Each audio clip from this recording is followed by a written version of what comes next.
Welcome to True You Ministries. I'm Stacy Echeverria, your pastoral counselor.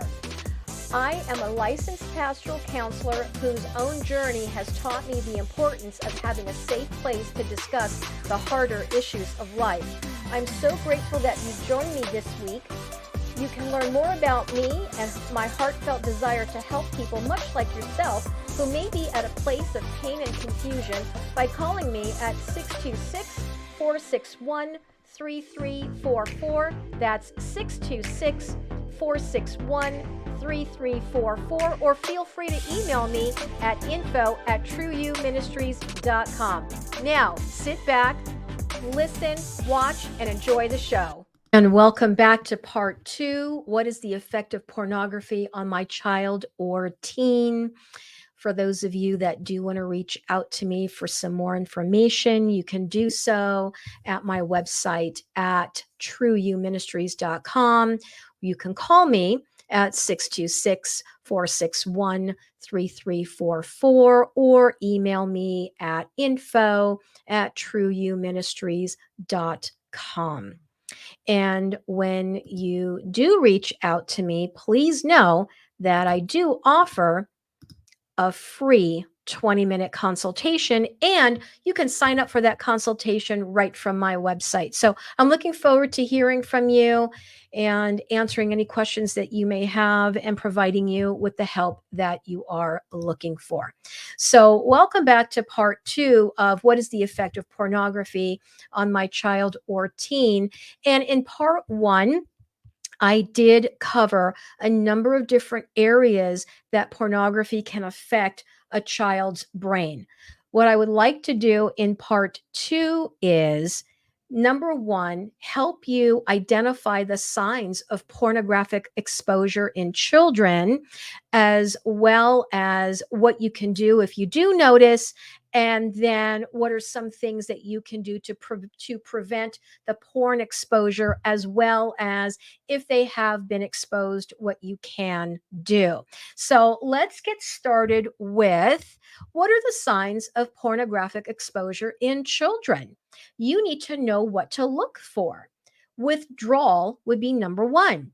Are they withdrawing from interactions and relationships? Are they oversleeping? Or do they struggle with sleeplessness? Are there changes in their eating habits?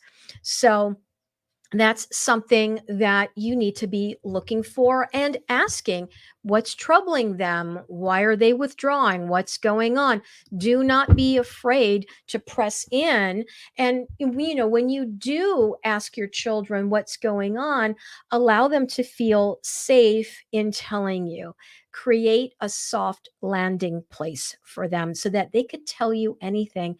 Because if they have been exposed to the pornography, they don't know what's going on inside. They may be confused. So I would say approach with compassion, love, and understanding, as well as having some tools that you're equipped with to be able to help them navigate through the conversation. Another sign would be excess curiosity of the child about genitals and sex. Who knows what they may have been exposed to, what they have seen. And so maybe they have excess curiosity about genitalia. There are ways in talking about that where it's not explicit, but it's also age appropriate. So also seeing whether or not your child is surfing the internet secretively. Are they switching off tabs when an adult walks into the room, which means they're probably viewing something that they shouldn't be viewing, but they don't want you to know about it? And are they locking themselves inside their room? Another thing to look out for is them are them removing parental filters and time tracking from their device. I mentioned in part 1 that I have some great resources, and one of them would be a child-proof phone, and that is a dumb phone. They don't need to have internet access on all their devices, and really considering How old do you want your children to be before they can be responsible in using the devices that you're giving them? So you may have to up the age in which your kids are going to have access to devices. They may also increase internet usage during the night. There may be sudden outbursts of fear, anger, and anxiety. There may be use of inappropriate words that are unsuitable for their age. There may be withdrawal symptoms when the internet is turned off. And then taking sexually explicit or suggestive images and sending them via text or online, also known as sexting. So keep a lookout for some of this and be equipped to have some conversations with your kids. Again, creating a soft landing place where your kids can talk about what may be going on at school, what their friends might be doing, what they may feel pressured in doing as well. So having that open and honest communication with your kids is going to go a long way for all of you. So then what can you do if you notice any of the signs of pornographic exposure? So, one thing that you can do is teach them good digital help. So, there's digital etiquette. So, we teach our kids to be polite and have basic manners when talking to others. As a parent, you can teach them the same things when it comes to their online behavior. Digital etiquette can help children recognize and avoid cyberbullying. They also learn to spot it if it's happening to their friends as well. Refraining from responding to messages is a skill that children today need to learn. And even as adults, too, responding or refraining from responding to messages, right, is a skill that even adults can learn. So, digital etiquette can help your child make a healthy relationship with others offline and online, decreasing the chances of feeling lonely or dejected. Another way that you can teach them good digital health is in digital hygiene. So, setting certain limits, right, or boundaries when it comes to the use of technology can help form a healthy relationship with tech. Parents need to set an example for their kids and work collaboratively with them to set rules, certain expectations, and consequences. So, with my adult clients, one of the boundaries that we come up with is getting them off of their smartphones because they have that internet access. And one of the boundaries for many of the wives is that their husbands cannot take their phones into the bathroom with them because that's where they would be acting out, or if she's not at home, to be on any devices without her being there. Also, putting on some accountability software as well and filters that will prohibit them from going to websites that they shouldn't be going to. But also limiting how long you're on your devices as well. So, as a family, sitting together and having dinner together with your devices in another room, or even when you're going to bed, those devices are not in the room with you. So, those are some things that you can do with your digital hygiene. And then, so the next part of teaching good digital health would be digital safety. So, one important aspect of of digital health is how a child can be safe online. So, setting certain rules when it comes to online behavior, such as meeting someone they met online in real life or sharing their personal information with others online, can help them from falling into certain situations. We've heard time and time again about young children meeting adults in person that they've met online, and they end up getting trafficked. And that's one of the things that I want all of you to understand, and that is pornography can lead to human sex trafficking. And there's a film that I've listed on my resources for parents called Nefarious Merchant of Souls. And viewer discretion is advised because the content is extremely difficult. It's an hour and a half, and I had to watch this film in 30-minute increments because I was so disturbed by what I was seeing and by what I was learning. And it's produced by an amazing company called Exodus Cry. They are Christian, and their mission in life is to end human trafficking. So, anyway, I would not advise parents to be watching this film with your children. But if you are married or you're single and you're a single parent, I would recommend that you watch this film and understand how pornography is not a victimless crime. There are people that are trafficked into pornography, and the more that pornography is consumed, the harder it is for these men and women to get out of this life. They are literally in bondage. So when someone says, well, viewing pornography isn't hurting anyone, it's hurting a lot of people. It's hurting the so-called performers that are in those films, those women that are in print ads, and even those children that are being exploited as well.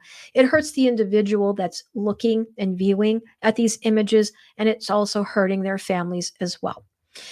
So then the next thing in being able to notice the signs of pornography exposure, as well as what you can do, is what are some things that you can do to prevent porn exposure as a parent? And if your child has been exposed, what can you do? Well, there's a number of things that you can do. And I'm really happy to be able to share some practical things so that you don't feel so helpless in this. So, talk to your kids about porn when they access the internet, including video games, apps, e-readers, and anything else connected to the internet. Focus on the why. Rejecting porn leads to better mental health and the ability to form healthy, intimate relationships. What I mean by intimate, it isn't necessarily just the physical and the sexual, but it is developing those deep relationships with people where those people are known by you as well as you being known by them, sharing life with them. It's having that connection. Remind yourself that the more you do something, the easier it gets. So, the more you have these conversations with your kids, the easier it will get. Try a role play rehearsal. You can ask a friend, another parent to participate in how you would have this conversation. So, trying that out first before you actually have the conversation with your children may be a really great start. Ask your friends. They may have great ideas to get the conversation started, and if they don't, then you get to engage them in what you're doing as well, and you'll be helping them also. So name it when you see it. When you see or hear something, point it out and ask your kids what they think or how they feel. While this would not be considered pornography, it sure is close. It's almost like soft porn. And that is those Victoria's Secrets catalogs, right? The Victoria's Secret catalog, that runway show. There's a lot that's out there that is sexually explicit. And while they may not be considered pornography, it's on the borderline of showing and exposing way too much that any of us need to see. So, if a commercial comes on where you yourself are feeling uncomfortable and your kids are with you, I don't doubt that they're feeling uncomfortable as well. So have those conversations, point it out. um, there's a free download to the guide how to talk to your kids about pornography on a website called Defend Young Minds. And that website is defendyoungminds.com. I will include the link to that website below this video. They also have guides for when your child has seen porn, guides to protect kids from sexual abuse, as well as a digital safety planner. Some of the guides they offer are free. All you have to do is sign up for it. There's also a book by or several books by Kristen Jensen called Good Pictures, Bad Pictures.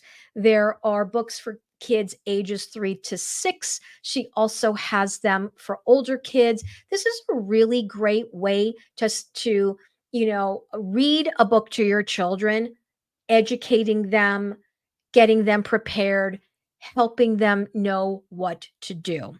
So, this book uses gentle, age appropriate messages, helping children learn to turn, run, and tell when they are accidentally exposed to inappropriate content.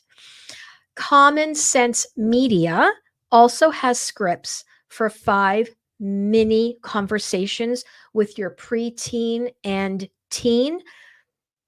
Hopeful Mom has great resources, and she's on my download. This website is on my download as well, that I'm offering to all of you. It's a free download from my website.